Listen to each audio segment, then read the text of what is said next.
Correction de l'exercice 14, page 531.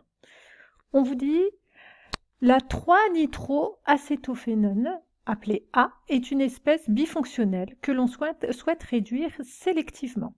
Donc en présence de Li, ALH4, voici la molécule qu'elle va nous donner. Qu'est-ce qu'on constate? On constate que cette molécule qui était bifonctionnelle, alors elle a deux groupes caractéristiques, un ici. Lors de cette transformation, les deux groupes fonctionnels ont été modifiés. Donc, est-ce que cette transformation a préservé un groupe caractéristique, en a sélectionné un et a modifié uniquement un autre? Non. On voit qu'elle a modifié les deux groupes caractéristiques, donc elle n'a pas sélectionné. Donc, c'est une transformation qui n'est pas sélective. La transformation n'est pas sélective puisqu'elle a modifié les deux groupes. Question 2. On envisage alors les transformations successives suivantes, en vous précisant que la transformation 3 se fait dans les mêmes conditions que la transformation 1. Quel est l'intérêt de la transformation 2? Alors, qu'est-ce qu'on constate? On constate que la transformation 2, on n'a pas de changement pour ce groupe fonctionnel qui est ici. Par contre, ce groupe fonctionnel-là a été modifié. Ensuite, dans le reste des étapes, cette étape-là, on vous dit qu'elle se fait dans les mêmes conditions que celle-là. Et quand on est passé dans cette étape-là, qu'est-ce qu'on constate? On constate que ce groupe fonctionnel, par contre, n'est pas modifié et on a uniquement celui-là qui est modifié.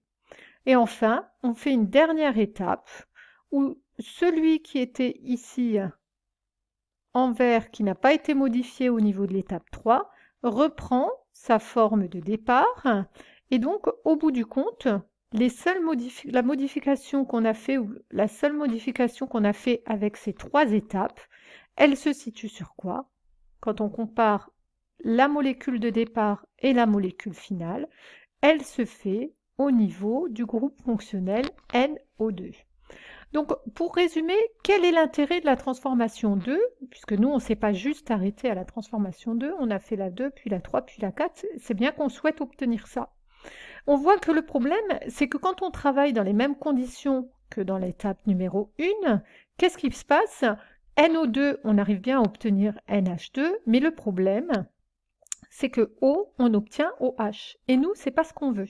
On aimerait protéger le O, ce groupe fonctionnel O, double liaison O, on souhaite le protéger et ne modifier que NO2. Donc l'étape 2, elle correspond à quoi?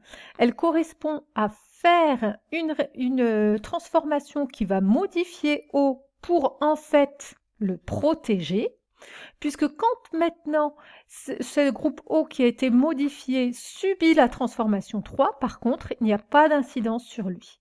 Et ensuite, on va le déprotéger. Donc ici, ça correspond à quoi? Ça correspond à une protection de fonction.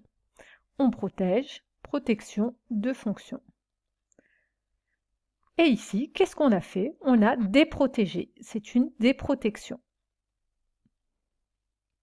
La transformation 2 est une protection de fonction.